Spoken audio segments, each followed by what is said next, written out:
Hello hi नमस्कार, स्वागत है आप सभी का इस द पंडित मॉक टेस्ट के सॉल्यूशन में। उम्मीद करते हैं आप अच्छे होंगे और आपने इस मॉक में 100% स्कोर किया होगा मैथ्स के अंदर। अगर नहीं किया है तो आप जानेंगे कि आपने कहाँ गलतियां की। अभी अभी ये मॉक हमें मिला और फटाफट से इसका सॉल्यूशन करते हैं मिल के साथ में। अक्षय और लक्ष्य क्रमशः 24 किलोमीटर प्रति घंटा और 15 किलोमीटर प्रति घंटे की गति से पी से क्यू तक 195 किलोमीटर की दूरी तय करते हैं। ऐसा सवाल अक्सर पेपर में पूछा जाता है, इस बार की प्री में भी पूछा गया था। जब भी कभी ऐसा सवाल पूछा जाए, मैं कॉन्सेप्ट समझा देता हूं आपको कि कॉन्सेप्ट क्या है इसका, बट आपको जल्दी करना है, ठीक है। तो कॉन्सेप्ट क्या है दोस्त, जैसे कि ये 195 किलोमीटर की दूरी थी, 195 किलोमीटर की दूरी थी। आप ये कह रहे हैं कि एक बंदा है अक्षय जो 24 की स्पीड से जाता है। अब वो 24 की स्पीड से जा रहा है एक्चुअली, तो 24 की स्पीड वाला पहले पहुंच जाएगा और वापस भी लौट आएगा, लेकिन लक्ष्य की स्पीड कम है इसलिए वो यहीं तक जा पाएगा। तो ऐसे केस में क्या होता है, ये डायग्राम मैं सिर्फ इसलिए बना रहा हूं ताकि आपको समझा पाऊं। आप देखिए 10 बजे चला होगा और ये भी 10 बजे चला होगा और मान लेते हैं 1 बजे मिले हैं, तो दोनों ने 3-3 घंटे चलाए। इसका मतलब है कि टाइम सेम हो गया। टाइम अगर सेम हो गया दोनों का, और मीटिंग टाइम हमेशा सेम होता है, तो अगर दोस्त टाइम सेम है तो हम ये कह सकते हैं कि जो स्पीड का रेशियो है, जैसे 24 और 15, यही डिस्टेंस का रेशियो हो जाएगा। 3 अट्ठे 24 और 3 पंचे 15। हम ये कह सकते हैं कि इस वाले बंदे ने तो जो डिस्टेंस चली है वो 8 चली है पूरा यहाँ से यहाँ तक, और इसने 5 चली है, और यही हमसे पूछ रहा है यही वाली डिस्टेंस। क्योंकि जा कहाँ से कहाँ तक रहे थे, पी से क्यू तक, और मिल कहाँ पे रहे थे, आर पे। तो पी से आर पूछ रहा है, 5 का मल्टीपल होगा, ये बात तो तय है। ये उत्तर नहीं होगा, और ये इसलिए नहीं होगा क्योंकि उत्तर 195 से छोटा होगा। 2 ही ऑप्शन आपके पास हैं, बट इन्होंने ऑप्शन इस तरीके के दे दिए तो कोई बात नहीं। मैं ये कह सकता हूँ कि टोटल डिस्टेंस कितनी चली है इन्होंने, टोटल डिस्टेंस तो आपने कहा 8 और 5 13 चली है, और इस 13 की वैल्यू सवाल में 195 है। अगर 13 की वैल्यू 195 है, लेकिन आप सोचो कि मैं 195 क्यों नहीं है ये समझना, और क्यों 195 से ज्यादा या डबल है। ये बंदा यहां तक गया, 195 ट्रेवल कर दी, थोड़ी और ट्रेवल कर दी, इसने वो बची हुई ट्रेवल कर दी, यानी 195 दोनों ने मिला के 2 बार चली है। तो हम यहाँ 13 की वैल्यू 195 इंटू 2 लिखेंगे। हमें तो 5 की वैल्यू बतानी थी, तो आप समझ गए कि ये इससे 15 बार कटेगा। 1 की वैल्यू 30 है, 5 की कितनी आ जाएगी, 150 किलोमीटर। ये इस सवाल का उत्तर था। मैंने पहले ही कह दिया था कि उत्तर ए या सी में से होगा। वो तो हम देखते ही बता सकते थे। जैसे ही हमने ये 15 देखा था, 3 अट्ठे 24 3 पंजे 15 किया था, तभी मैं समझ गया था कि उत्तर 5 का मल्टीपल होगा और 195 से कम होगा। तो वो 2 ऑप्शन थे, अगर एक होता तो हम डायरेक्ट देखते ही उत्तर लगाते थे। एक सवाल है कि 4 सेंटीमीटर ऊंचाई वाले एक समकोण त्रिभुजाकार प्रिज्म का कुल पृष्ठीय क्षेत्रफल पूछ रहा है। The total surface area of a right triangular prism of height 4 cm is 72√3। Equilateral triangle base दे दिया है, तो प्रिज्म का टोटल सरफेस एरिया क्या होता है। आप कहेंगे कि ये टोटल सरफेस एरिया होता है, एक तो 2 इंटू एरिया ऑफ बेस, मैंने साइड ए मान ली, √3/4 A square, plus L S A आएगा, यानी पेरीमीटर ऑफ बेस। पेरीमीटर कितना होगा इक्विलेटरल ट्राइंगल का, 3a इंटू ऊंचाई 4 बराबर 72√3 दे रखा है, 72√3। हमने कहा जी 2 से ये 2 कट जाएगा और 2 उधर चला जाएगा, तो √3 ए स्क्वायर प्लस 4 × 12 दूनी 24 ए बराबर 144√3। अगर मैं √3 ए कॉमन ले लूं, √3 ए कॉमन ले लूं, तो आप कह सकते हैं कि √3 ए कॉमन लेने के बाद अंदर बचेगा a प्लस 8√3 बराबर 144√3। √3 से √3 कट गया। अब कोरिया का बच्चा बता सकता है कि जी a का मान क्या होगा, कैसे निकालेंगे a का मान। आप देखिए, एक तो a का मान √3 में होगा, तभी 144 यहाँ आ सकता है। तो मैं समझ गया कितना √3 होता है। खाली √3 होने से बात नहीं बनेगी, 2 √3 होने से तो 10 बन जाएगा, बात नहीं बनेगी। 3 √3 से 11 बन जाएगा, बात नहीं बनेगी। 4 √3 से उत्तर तो इसी के आसपास होना है, तो आपने कहा 4 12 आ जाएगा ये, और 4 बाहर है, 12 चौक 48 दिया 144, यानी बात सही है जो हम सोच रहे हैं। ए का मान 4 √3 होगा, फैक्टर करने की जरूरत नहीं है। ए का मान 4 √3 होगा। आप ऐसे भी कह सकते थे कि मुझे इसके ऐसे फैक्टर करने जो 8 √3 ज्यादा हो, 8 √3 ज्यादा हो, तो हम 144 के फैक्टर को √3 में ब्रेक करके भी ए का मान निकाल सकते थे। अब इन्होंने हमसे इसका आयतन पूछा है दोस्त, तो आयतन क्या होगा, आयतन होता है जी √3/4 इंटू ए स्क्वायर का मतलब 4 चौक 16 या 48 और इंटू ऊंचाई 4, तो 4 से 4 कट गया, उत्तर आ गया 48√3। ये भी थोड़ा लेंथी सवाल था, इसको करने में भी टाइम लगा होगा। ठीक है, अभी तक जो सवाल आए वो लेंथी आए, लगता है इस बार पेपर मुश्किल बना दिया है। कोई बात नहीं, हमें तो आदत डालनी है ऐसे सवालों की। एक समद्विबाहु त्रिभुज पी क्यू आर में पी क्यू 7 से छोटी है और क्यू आर 14 के बराबर है, तो निम्नलिखित में से क्या सही होगा। देखिए, अगर पी क्यू, 3 भुजाएं होती हैं, एक पी क्यू, क्यू आर और एक पी आर। अगर मैं ये मान लूं जिस हिसाब के ऑप्शन है कि पी क्यू पी आर के बराबर है, तो संभव नहीं है। क्यों? क्योंकि दोनों भुजाएं अगर 7 से छोटी हो गई तो दो भुजाओं का जोड़ तीसरी से छोटा हो जाएगा, त्रिभुज कभी नहीं बनेगा। इसका मतलब पी क्यू पी आर के बराबर तो नहीं है, क्यू आर पी आर के बराबर होगी। आप कहेंगे बराबर क्यों करना चाह रहे? क्योंकि समद्विबाहु त्रिभुज है, कोई दो भुजाएं तो आपस में बराबर होंगी, तो वो ये दोनों आपस में बराबर होंगी, पी आर और क्यू आर। तो सी आंसर आ जाए। अच्छा सवाल था ये, आगे बढ़ते हैं। A1 और A2 दो नियमित बहुभुज है। A1 के सभी आंतरिक कोणों का जोड़ 720 है। वैसे तो हमें याद होता है कि वो हेक्सागन के केस में होता है, नहीं पता है तो भी हम n-2 इंटू 180 बराबर 720 करेंगे, तो जो भुजाएं इसकी आ रही हैं वो आ जाएंगी जी 6।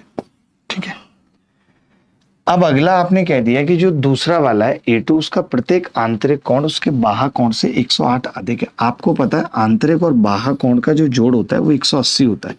अगर ये 108 अधिक है बेटा, तो बचा 72, इसका मतलब 36 दे दूं दोनों को। अब अगर किसी का एक्सटीरियर एंगल 36 आ गया तो 360 को 36 से भाग करके सीधे भुजाएं बता सकता हूं 10 n2। हमसे सवाल में पूछ क्या रहा है, n1 प्लस n2 पूछ रहा है, 10 और 6 16 पूछ रहा है। B is the correct answer. ये भी आसान सवाल था, इतना टाइम टेकिंग नहीं था, जो भी टाइम लगता वो पढ़ने में लगता सवाल को। यदि 7 अंकों की संख्या 5 to A6 B7 33 से विभाज्य है, ABC अभाज्य संख्याएं हैं, तो 2A plus 3B plus C का अधिकतम मान क्या होगा। ये थोड़ा नया सवाल लग रहा है मुझे, देखा नहीं पहले कभी। मैं ये कह रहा हूं 33 से कटने का मतलब कि ये 3 से कटेगी और 11 से कटेगी। 3 से कटने के लिए क्या है, 6 तो 3 से कटती है, 7 और 2 भी 3 से कटती है, A plus B plus C। और मैं ये कह सकता हूं कि 5 को 3 से काटेंगे तो 2 बचेगा। ये 3 का मल्टीपल आना चाहिए, 3 का मल्टीपल आना चाहिए, लिख सकता हूं ऐसे समझाने के लिए। ठीक है, इसके बाद आपने कहा कि ABC अगर अभाज्य संख्या और 11 से भी कट रही है, तो 11 से कटने का नियम क्या है, ऐसे घटाते जाएं, तो घटा के लिखता हूं C-7 plus B-6 plus A-2 और प्लस 5। ये कितना आ रहा है दोस्त, A plus B plus C और -10 आ रहा है, -10। अब देखिए ABC एक्चुअली सिंगल डिजिट है, तो अगर ये संख्या 11 से कट रही है तो इसकी ज्यादा पॉसिबिलिटी नहीं है। आप कह सकते हैं 0 हो सकता है, 11 हो सकता है, 22 ऐसे ही हो सकता है, 11 का मल्टीपल होना चाहिए। तभी आपने कहा कि जी अगर 10 उधर जाएगा तो 0 पॉसिबल है, ठीक है, 11 में 21 पॉसिबल है, ठीक है, लेकिन 33 नहीं होगा, क्योंकि ABC अगर सिंगल डिजिट है तो मैं 9 भी ले लूं, वैसे तो 9 अभाज्य संख्या होती नहीं है, 7 भी ले लूं तो भी 21 तक ही बैठेगा, तो भी क्या होगा 21 तक ही बैठेगा, यानी कि 22 तो ले ही नहीं सकते, 2 ही पॉसिबिलिटी है। यानी 10 अगर मैं उधर ले जाऊं तो मैं ये कह सकता हूं कि A plus B plus C 10 और 11 21 हो सकता है, 21 हो सकता है या 10 हो सकता है, 2 ही पॉसिबिलिटी है। आपने कहा कि अगर हम A plus B plus C को 21 मान लें तो वो 3 का मल्टीपल नहीं होगा 2 जुड़ने के बाद, यानी 21 भी नहीं हो सकता, ये पॉसिबिलिटी भी हट गई। तो फिर 10 रह गया, 10 और 2 12, 3 का मल्टीपल है, यानी A plus B plus C कितना है, 10 है। अगर 10 है तो प्राइम नंबर क्या हो सकते हैं 10 पे, तो आपने कहा 10 पे प्राइम नंबर 2 3 5 हो सकता है। 1 2 तो फिक्स था, 2 क्यों फिक्स था, क्योंकि सम इवन आ रहा है, और 3 अगर ऑर्डर्ड होते, वैसे तो 10 में इतना सोचने की जरूरत ही नहीं है, 2 3 5 ही आ जाएगा। इसके बाद हमसे मैक्सिमम वैल्यू पूछ रहा है, तो हम किसको लें, B को 5 लेना पड़ेगा, तो 15 तो ये आ जाएगा, उसके बाद 3 दूनी 6 इसको लेना पड़ेगा और उसके बाद सी को 2 ले लेंगे, 15 6 21 2 23 उत्तर आ जाएगा। अच्छा सवाल था ये अच्छा सवाल लगा मुझे, शायद किसी एमबीए के एग्जाम में आया होगा।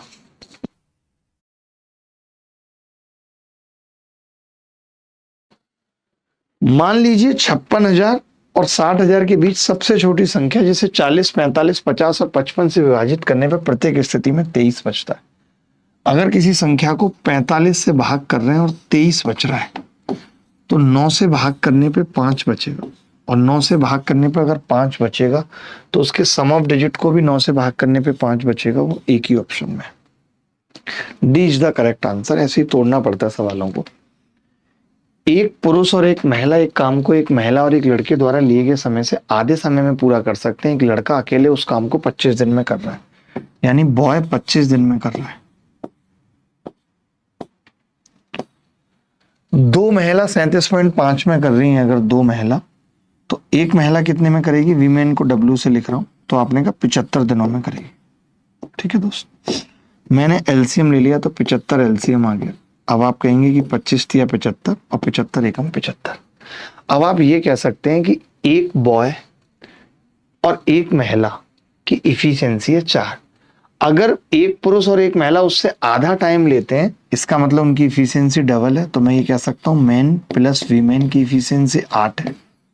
आप समझे मैंने क्या किया? मैं ये कह रहा हूं, आपने खुद ही कहा है कि एक पुरुष और एक महिला और एक लड़के से आधा टाइम लेते हैं, यानी कि वो काम डबल करते होंगे। तो इन्होंने 4 करा था तो वो 8 करते होंगे। तो यहां से पुरुष की इफिशियंसी डायरेक्ट आ गई। एक महिला की है ही ऑलरेडी, पुरुष की 7 आ गई।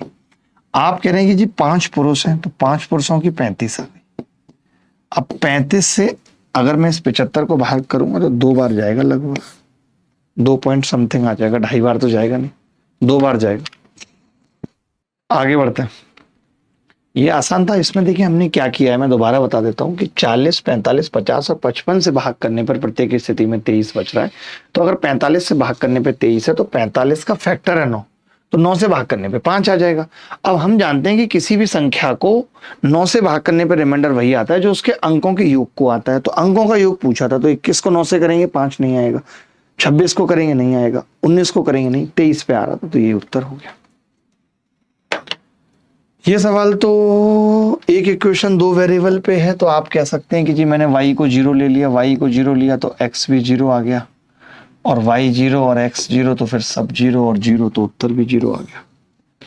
एक इक्वेशन थी 2 वेरिएबल थे, मैंने y को 0 लिया तो x अपने आप 0 आ गया। ये सवाल 0.35 को अगर मैं a मानूं थोड़ी देर के लिए आपको समझाने के लिए, तो मैं लिख सकता हूं a की घात 4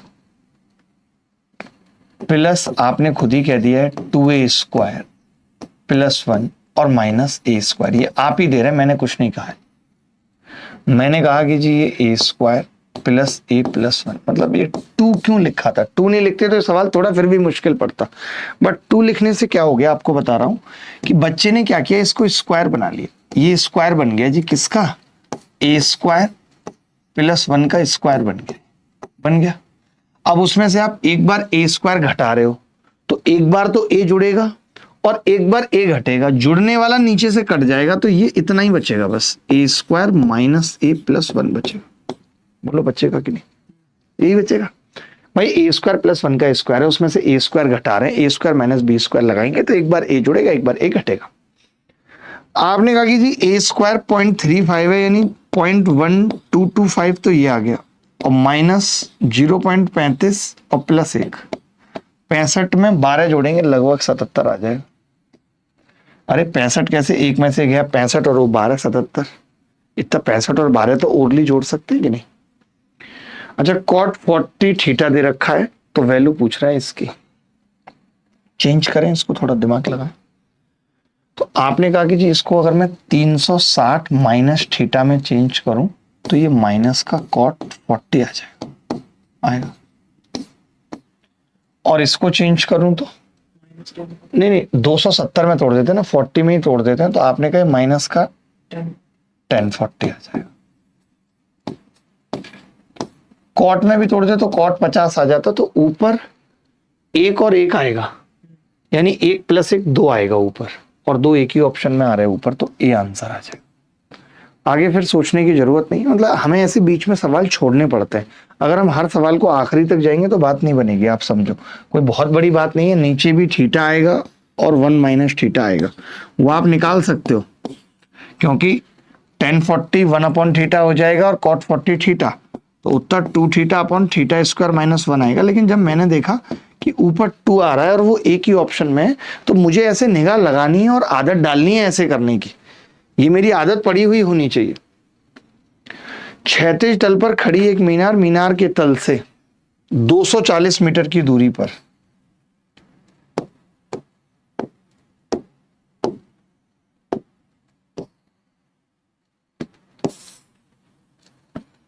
ये रही, फिर ये थोड़ा आगे बढ़ती है। ये कह रहा है सवाल में, ये कह रहा है जी 150 मीटर आगे बढ़ती है, पहले एंगल थीटा था, बिंदु 240 मीटर दूर था, आगे बढ़ी तो ये एंगल 2 थीटा हो गया। बस इतनी सी बात कह रहा है और अब आपसे ऊंचाई पूछ रहा है।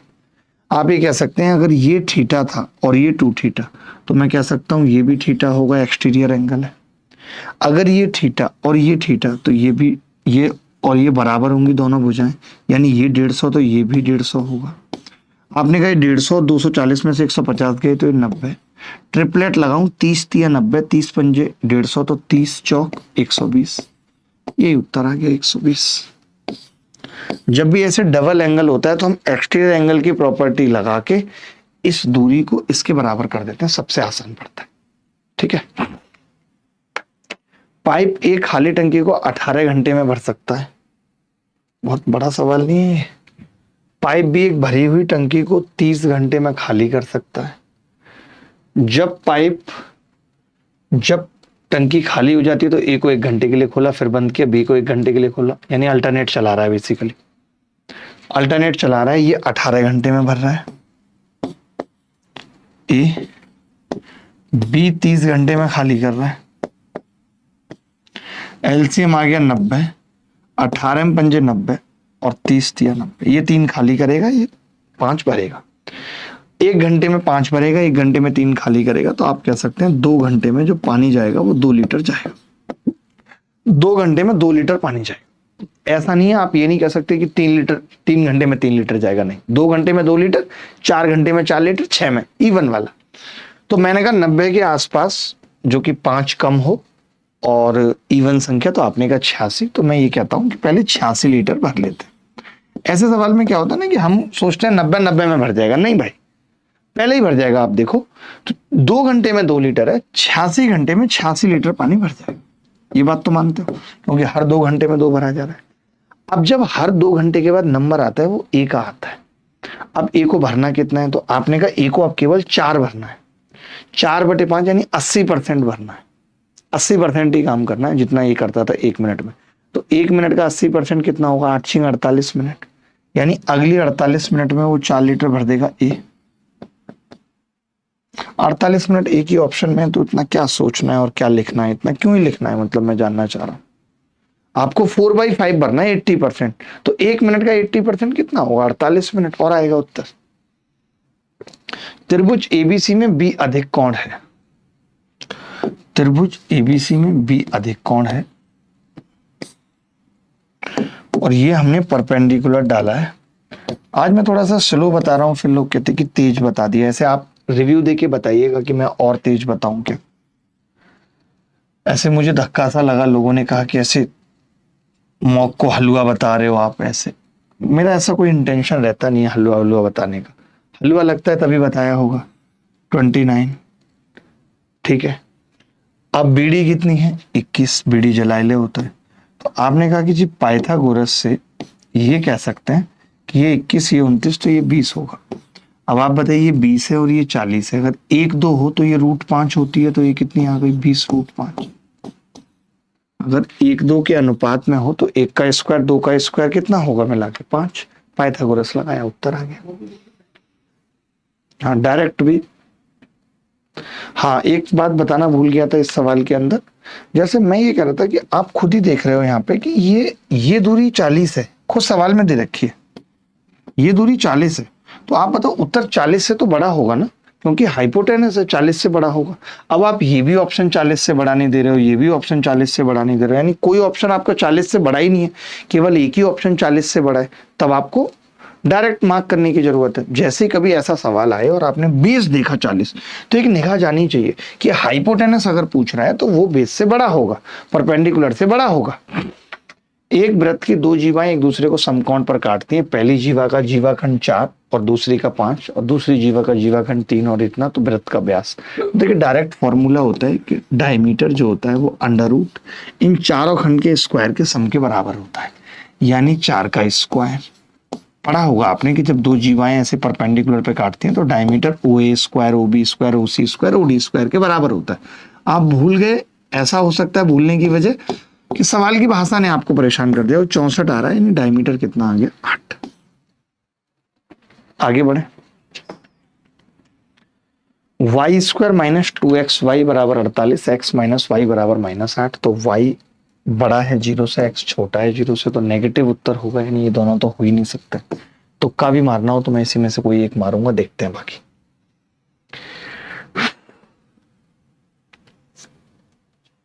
x पूछ रहा है, ठीक है। मैं कह रहा था अगर y यहां से कॉमन ले लें और y की वैल्यू है x + 8, यही है ना y की वैल्यू, कॉमन ले लिया मैंने, तो अंदर आ गया y - 2x और फिर x + 8 रखूंगा, तो ये आ रहा है 8 - x बराबर 48।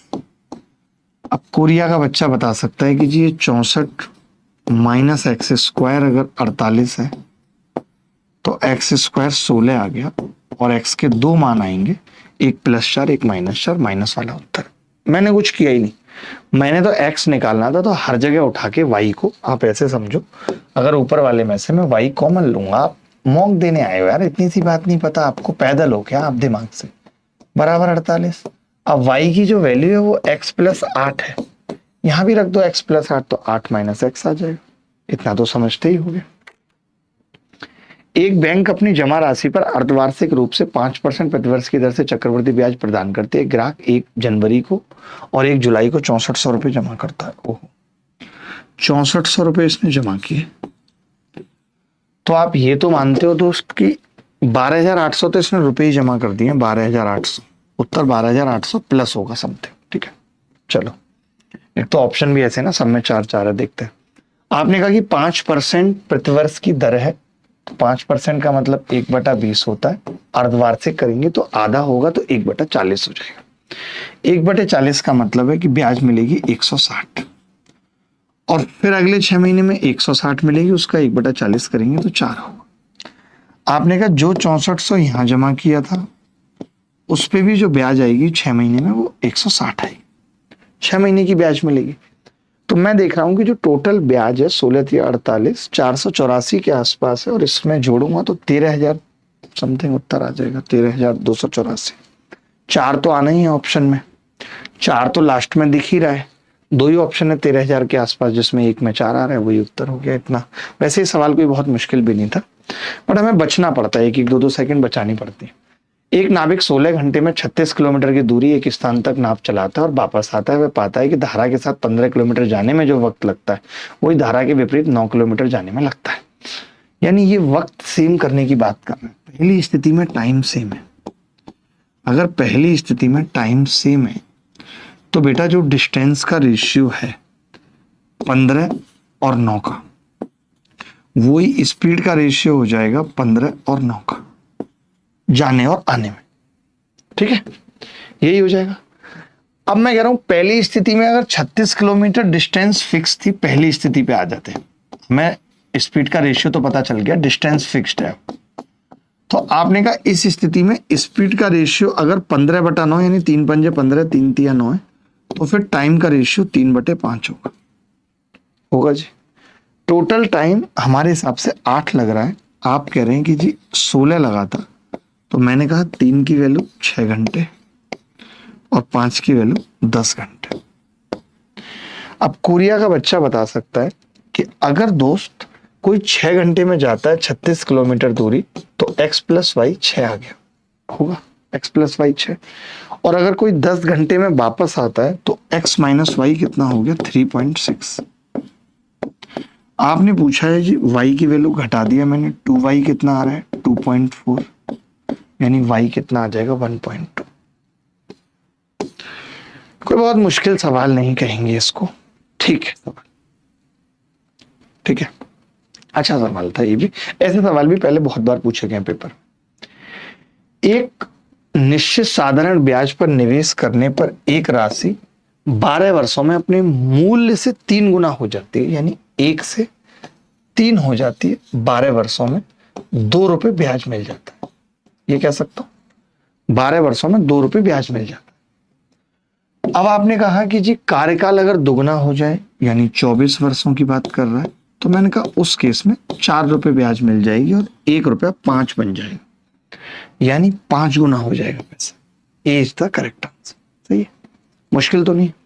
18, एक विक्रेता 2800 रुपए पर माल बेचने पर प्राप्त लाभ उसी माल को 3200 में बेचने पर प्राप्त लाभ के 3/4 के बराबर है।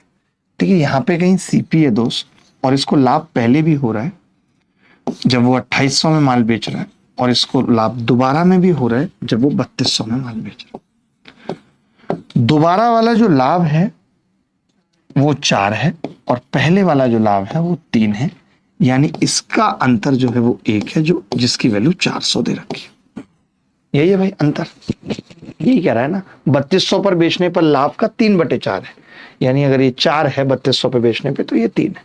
आपने कहा अगर 1 की वैल्यू 400 है तो 3 की पहले 1200 का लाभ था, तो सीपी कितनी थी, 2800 में बेच रहे थे तो 1600। यही सवाल का उत्तर है, D is the correct answer. मुश्किल तो नहीं लगा, खत्म से होने वाले हैं सवाल। किसी वस्तु के अंकित मूल्य पर 35% की छूट देने पर 35% का लाभ होता है। तुरंत दिमाग में आना चाहिए कि सबने पढ़ाया है सीपी और एमपी का जो रेशियो होता है वो 100 माइनस परसेंट डिस्काउंट और एमपी 100 प्लस परसेंट डिस्काउंट होती है, परसेंट प्रॉफिट। ठीक है, आपने कहा कि 35% की छूट, यानी उस केस में ये जो रेशियो है ये 65%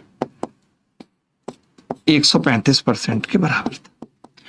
अब आप कह रहे हो कि जी मैं 40% की छूट दूंगा, यानी अब आप 60% की पैसा वसूली करोगे, इसकी वैल्यू हमें निकालनी। तो मैंने इन दोनों को काट लिया, मैंने कहा ये 13 है और ये 12 है, तो आपने कहा 13 की जगह 135 है, यानी 130 प्लस 5 है, तो ये 120 प्लस 5/13 गुणा 12। आप समझे मेरी ये कैलकुलेशन मैंने क्या किया, मैंने इसको मन मन में 130 प्लस 5 लिख लिया, तो मैंने कहा 13 धाई तो 12 धाई 120, मतलब 20% तो रहेगा ही, बाकी ये कितना है 12 पंजे 60/13, 4 से ही 8/13, यानी 24 से ही 8/13 उत्तर आ जाए। आप मौखिक भी निकाल सकते थे, कोई इतनी बड़ी बात नहीं थी। आप ये कह सकते थे कि जी 13.3 आ रहा है लगभग, 13 धाई 13 एकम 13 10.3 आ रहा है, तो 12 के केस में 124 पॉइंट समथिंग आ जाएगा। हाँ कोई बात नहीं, एग्जैक्ट अगर निकालना भी था, आपका मन है कि आपका मन नहीं मानता है तो। ये सवाल कह रहा है दोस्त, उन श्रमिकों की संख्या जिनकी दैनिक मजदूरी 500 से कम है, तो 500 से कम में ये 30 और 45 75 आ रहा है। उन श्रमिकों की कुल संख्या से अनुपात क्या है जिनकी दैनिक मजदूरी 600 और उससे अधिक है, 600 और उससे अधिक 35 प्लस 55, यही आएगा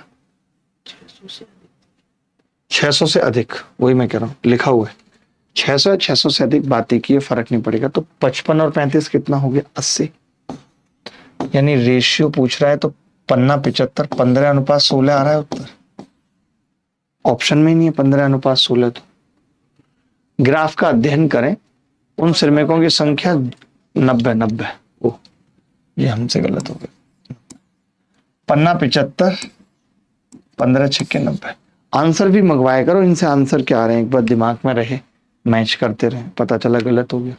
वैभव ने एक वस्तु को उसके विक्रय मूल्य के 7/8 पर खरीदा और इसे विक्रय मूल्य से 22.5% अधिक पर बेच दिया। 22.5% अधिक का मतलब होता है 9/40 पे बेच दिया। तो मैं ये कह रहा हूं कि मैंने इसके विक्रय मूल्य को दोस्त 40 और 8 का मल्टीपल 40 ही मान लिया, तो आप ये कह रहे हो कि मैंने इसे 7/8 पे खरीदा, यानी 35 पे खरीदा, और 9/40 अधिक में बेचा का मतलब 40 पे 9 रुपए अधिक में बेचाएगा मतलब 49 में बेच दिया, ये कह सकता हूँ। कैलकुलेशन नहीं होगी इससे। तो आपने कहा कि जी 14 रुपए का लाभ हो रहा है 35 पे, 2/5 का लाभ हो रहा है, 2/5 का मतलब 40% का लाभ हो रहा है। यही पूछ रहा है सवाल। क्या मुश्किल था किसी भी एंगल से सवाल? बिल्कुल भी नहीं था।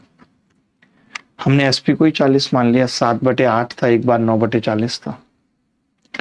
श्रुति 2025 में ईएमआई का भुगतान किया जो उसके मासिक वेतन का 25% था। उसने शेष वेतन को 2:3 के अनुपात में डिवाइड किया, यानी पूरे वेतन का 25% तो एक है, बचे हुए 75% को उसने 2:3 में डिवाइड किया, यानी 5 की वैल्यू 15 है, 75 तो 1 की 15, 30% और 45% में डिवाइड कर लिया भाई 2:3 में।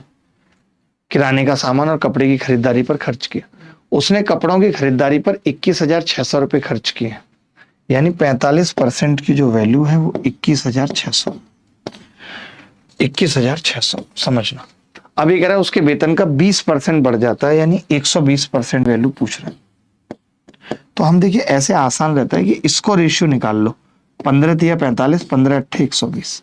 अब ये 3 से कितनी बार गुणा हो रहा है? 7 बार। तो 8 से होगा, 8 7 56,000 के आसपास उत्तर आ जाए। 72 मतलब 8 7 56, 57,000 उत्तर आ जाए। 3 7 21, 3 दूनी 6, 8 7 56, 8 दूनी 16, तो 57,000 के आसपास आ जाए। The breakup of the total number of employ of a company working in different A to E. ठीक है, कार्यालय सी में पुरुष कर्मचारी संख्याओं का प्रतिशत। अच्छा, तो ई में महिला कर्मचारियों की संख्या, ई में ई कितना है जरा देखना, 72 डिग्री। तो 72 डिग्री में महिला कर्मचारी कितनी है? 40%, तो इसका 40% का अनुपात आपसे पूछ रहा है। सी में पुरुष कर्मचारियों की संख्या ये है, लेकिन महिलाओं की पूछ रहा है, सी 54 डिग्री है। तो मैं कह रहा हूं 40% को 2/5 लिख लो। आप कहेंगे जी लिख लो, क्योंकि मुझे पता है कि पुरुष अगर 33.33 है 1/3, तो महिलाएं 2/3 होंगी। 18 चौक 72, 18 तिया 54, 3 से 3 कट गया, 2 से 2 कट गया, ऊपर 4 बचा है, नीचे 5 आ गया, तो 4/5 उत्तर आ रहा है। ये तो आसान सवाल थे, कुछ था नहीं, मतलब मॉक में लग नहीं रहा है कुछ भी। पता नहीं, कोशिश तो कर रहा हूं। मैं सोच रहा था आज 1.5 घंटा खींचूंगा इसको 25 सवालों को, हो ही नहीं पाया। कैसे करें? थोड़ा इसका मुझे ट्रेनिंग लेना पड़ेगा। 41 संख्याओं का औसत 65 है। अगर आप मेरे से पढ़ लेंगे ये सारी चीजें ना, आप मेरे साथ ना एक टेस्ट सीरीज में आ जाओ। एक टेस्ट सीरीज में लेके आ रहा हूं जिसमें मैं ऐसे ही आपको सॉल्यूशन करना सिखाऊंगा।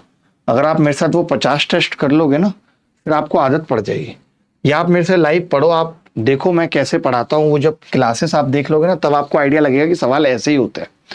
अब 18 संख्याओं का औसत 67 है और अंतिम 24 संख्याओं का औसत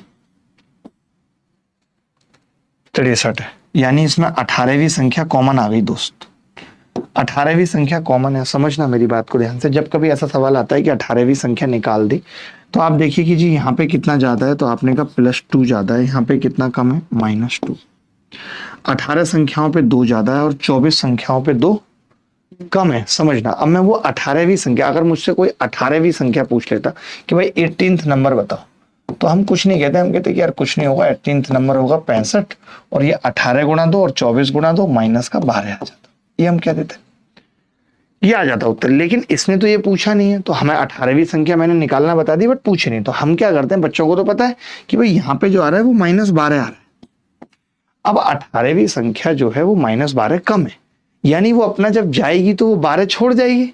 नहीं तो अगर वो 65 की होती तो औसत 65 ही रह जाता, लेकिन वो अपना 12 छोड़ जाएगी सबको। -12 आने का मतलब ये कि वो अपना 12 छोड़ गई।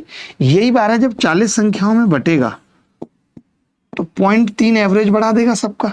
तो जहां एवरेज पहले 65 था वहां 65.3 हो जाएगा, क्योंकि अगर वो संख्या 65 की होती, अगर वो संख्या 65 की होती जो 18वीं थी, तो एवरेज 65 ही बचता।